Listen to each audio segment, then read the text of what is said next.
My name is Evelyn Graye. I'm 28 years old, and I don't know how to say this without sounding insane. But lately, when I look into the mirror, I see flashes of memories that aren't mine memories. I don't remember living people I don't recognize. And worst of all, emotions that feel too real to be fake. This started 3 weeks ago after I bought an antique mirror from a local estate sale in a coastal town just outside Maine. A tall hand-carved wooden frame with silver lining and a faint engraving at the bottom that I thought read Grace. But now I swear reads Gray, my last name. I thought it was a coincidence, a creepy cool addition to my reading nook. But the first night I brought it home, something changed. I was brushing my hair in front of it when for a fraction of a second I saw a scar above my eyebrow, a scar I don't have. I blinked and it was gone. I thought maybe it was a smudge or light trick. But the next day, I saw a wedding ring on my finger in the reflection. I'm not married, and when I turned my hand over, nothing. Then came the flashes. Blurry glimpses of a white farmhouse I've never been to, the sound of children's laughter echoing down unfamiliar stairs. And the worst, a woman screaming, begging not to be locked in the red room. Each vision lasts only a few seconds, but they're getting clearer, more detailed, more mine, even though they're not. I haven't told anyone. I can barely sleep. And sometimes when I pass the mirror without looking directly into it, I see her, the woman from the vision, standing just behind me, expression blank, as if she's waiting for me to say something or maybe to remember something. If you're watching this, please subscribe to the channel, like this video, and share it with someone who believes in the strange things we don't talk about, because this isn't just a haunted mirror. I think it's remembering for me, and I don't know what happens when it remembers everything. Visions aren't just flashes anymore. They're scenes, vivid and timed, like they're unraveling in order, like the mirror is playing back a life that once belonged to someone else, someone whose memories now feel more real than my own. And it's terrifying how natural they feel inside my head. Today, I was brushing my teeth when I looked into the mirror, and suddenly I wasn't standing in my apartment anymore. I was in a kitchen I've never seen before, with yellow curtains swaying in a breeze I couldn't feel, and a child's drawing taped to the fridge that read, "To Mommy, love, Eli." The name rang in my ears like deja vu, and for a few seconds I could feel the marker in my hand, the soft laughter of a boy I've never met, and this unbearable warmth in my chest that felt like love, actual love, not the faded idea I carry from my real life. But just as quickly it turned cold, the scene shifted, and I was standing in a dim hallway outside her closed door that pulsed red from the inside, and that same voice, the woman's voice from before, whispered, "Don't open it yet. It remembers." Then I was back in my own apartment, panting, hands shaking, the toothbrush still foaming in my mouth, and I stared at the mirror like it might shatter, but it didn't. It just stood there, still, silent, smiling. Almost I backed away, called my mom out of panic just to hear something normal. But when she picked up and I told her I was having weird dreams about kids and old farmhouses, she went quiet and then asked, "Have you been near your father's things?" I froze. My dad died when I was 4. I barely remember him, but my mom told me something I never knew before, that his family name wasn't Gray, it was Gracial, changed in court after his mother died in a fire on her farmhouse property in Maine, a red farmhouse. I asked her if he had siblings. She said yes, a sister, Evelyn, and that's when I realized something. The mirror didn't say Gray or Grace, it said Gracial, and maybe I'm not the first Evelyn to own. Edie couldn't sleep after what my mom told me, that my father's real last name was Gracial, that he had a sister named Evelyn, and that she died in a fire on the same kind of property I've been seeing in the mirror. But exhaustion eventually won, and sometime after 2 a.m. I drifted off on the couch wrapped in a blanket, hoping that distance from the mirror might keep the visions away. It didn't. I woke to a low creaking sound, like the mirror's frame settling, and the moment I turned my head toward it, I felt it. I was being watched, but not just from the surface, not like normal reflection. It felt like something inside the glass was waiting for me to notice it, and when I sat up and looked, I swear to God, my reflection was already sitting up just a breath before I actually moved, like it had expected me to wake. And worse, it smelled just the corners of the mouth. Small, cold, But it was a smile I didn't make. I stayed, perfectly still, staring at the mirror, matching my breath to its breath, watching closely. And then it blinked.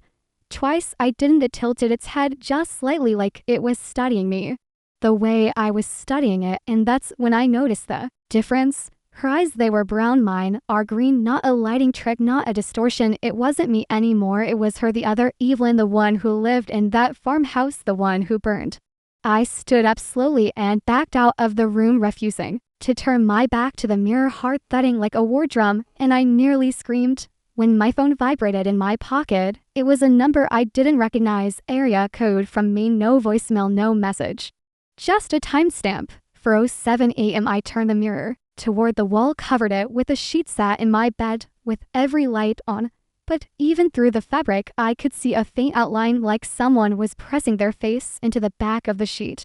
And in the silence, I heard my own voice whisper from beneath the cloth, "Let me remember for you. You weren't the one who made it out." I didn't want to believe the mirror anymore, didn't want to trust my eyes or my memory.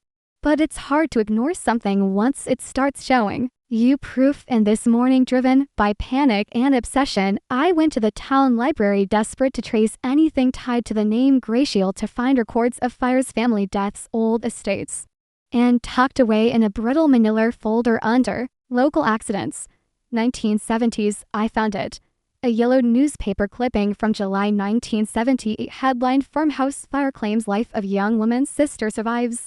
And there it was, grainy in black and white, but unmistakable. A photograph of the two girls standing on the farmhouse porch, one tall with braided hair, the other smaller, clinging to her arm, and my entire body went numb, because the younger girl in that photo was me, not someone who looked like me, not a resemblance, me in clothes I've never worn, standing in a time I couldn't have existed in long before I was born. The article said the fire started in the attic, that the older sister, Evelyn Graye, perished inside a locked room W, while the younger one was found unconscious on the lawn, named in the article, and claimed the mirror didn't just show me her life, it showed my origin. I wasn't adopted, at least no one ever told me I was, but now I don't even know who I am. Was the first the surviving sister? Am I her reincarnated? Or worse, am I just remembering the life that was erased so I could live this one? I left the library with trembling hands, folded the clipping into my pocket, and when I got home I found the mirror uncovered, even though I swear I left it draped in the canvas. It was angled perfectly toward the door, waiting for me, and sitting on the floor beneath it was the same dress from the photo, clean pressed, my size, and tucked into the sleeve was a child's crayon drawing with the name Evelyn scribbled twice, one in black and one in red. I told myself I wouldn't do it. I wouldn't touch the dress, wouldn't play along, wouldn't give the mirror what it clearly wanted. But curiosity has its own gravity, and fear becomes a thread that tightens the more you pull it. So, against all better judgment, I held the fabric in my hands and felt something strange. Not cold, not old, but familiar, like muscle memory, like my skin already knew this texture. I stood in front of the mirror, the old dress draped over me, and in a moment of sheer stupid impulse, I slipped it on. It fit like it was tailored to me, as if it remembered me, even if I didn't remember. The second I looked into the glass, something changed, not around me, but within me, a sharp pressure behind my eyes, like something shifting in my brain. And the mirror flickered like a screen rebooting, showing not my reflection, but a window into another room, another time. Faded wallpaper, oil lamps, a rocking chair, slowly swaying on its own. And before I could move, my vision tunneled, the world tilted, and suddenly I wasn't standing in my apartment anymore. I was barefoot on wooden floorboards, the smell of lavender and burnt wood thick in the air, and distant thunder rolling across the sky like someone dragging furniture across the clouds. I spun around, panicked, searching for proof it was a dream, hallucination, anything. But everything felt too real. The creak of the old house settling, the wind through the up and window, the red door at the end of the hallway, the same one from the vision, now closed, pulsing faintly with heat behind it. I tried to tear off the dress, but it wouldn't come off, like it had fused with me. And when I looked into the hallway mirror, not the antique one, but a dusty wall mirror from this place, I saw her again, The other Evelyn standing behind me smiling, that same airy patient smile, "You're home," she whispered.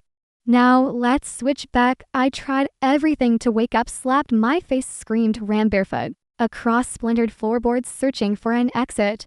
But every window opened to pitch black woods, every door led back to the same hallway with the red door at the end glowing like a heartbeat. And the worst part was the mirror was still there, not antique now, but modern, and inside it I could see my apartment. The couch, the lamp, the open window, and me, or rather someone wearing my skin, sipping coffee, tapping on my phone. Living casually in my body like it had always been hers. I screamed at the mirror, pounded on the glass, begged her to hear me. But she didn't even flinch. She looked calm, natural, even smiled a few times when messages popped up, and I realized with paralyzing clarity she was answering my texts, mimicking me, responding to my mother, even sending a good morning selfie to my coworker. But her eyes were still brown. I backed away from the mirror and turned to the hallway behind me where the air grew colder there. Closer, I stepped to the red door, the one she warned me never to open. But I had no choice now. Either I faced what was inside or let this imposter keep my life forever. My hand trembled as I reached for the brass knob, warm like it had just been touched. And the moment my fingers made contact, a sound like breathing filled the air, not my own, not hers, but dozens of breaths layered and out of sync, whispering the same word in chorus. "Remember." And then the door clicked and began to open. The moment the red door creaked open, the air behind it changed. It wasn't just cold or stale or old, it was hollow, like I opened the door to memory itself, not a room. And as I stepped across the threshold, everything became weightless, colorless, timeless. I wasn't walking anymore. I was floating or falling through flickering images, like reel-to-reel film, spinning too fast to see clearly, until I landed in a room I'd never seen, but somehow knew by heart. And nursery walls, scorched crib, half-burned floor littered with dolls, missing eyes, and in the corner, sitting in a rocking chair that moved without sound, was the original Evelyn, not the smiling ghost from the mirror, but her burnt, tired ancient in spirit, holding a small bundle wrapped in cloth. "You were never supposed to leave," she said, not looking up, her voice cracked like ash. "You were the version that stayed behind, the shadow left when I ran, and the mirror gave you a way out I couldn't speak, could bear. Lie, breathe, you weren't born, Evelyn," she whispered, finally looking at me with mountain green eyes. "You were made a reflection so strong it learned how to live." And in that instant it all made sense. The flickers, the misaligned memory eyes, the dress that fit the name I shared. I wasn't her descendant or her ghost. I was her echo, given shape by guilt, grief, and repetition. The real Evelyn had died in that fire. Or had she? Maybe she made it out and locked the rest of us inside the mirror, every version that broke along the way. And now I was just one more. I turned to run, to claw my way back to my body, to my life. But the red door was gone, only mirrors now all around me, each one showing a life I'll never live. Again, in one, the fake Evelyn stretches on my couch smiling. In another, she's packing a bag. In another, she's carving a name into the glass, Evelyn Graye. And in the one closest to me, I see myself, fitting, becoming part of the frame. Just a whisper of who I thought I was, and she hasn't looked back on. See, this story is written and edited by Dark Life Side Diary. Yes, thanks for watching this full psychological horror experience. See if the mirror ever shows you a memory that isn't yours, don't follow it unless you're ready to become the one that stays behind. Subscribe, Alex, this story. Tell us in the comments, do you still trust your reflection?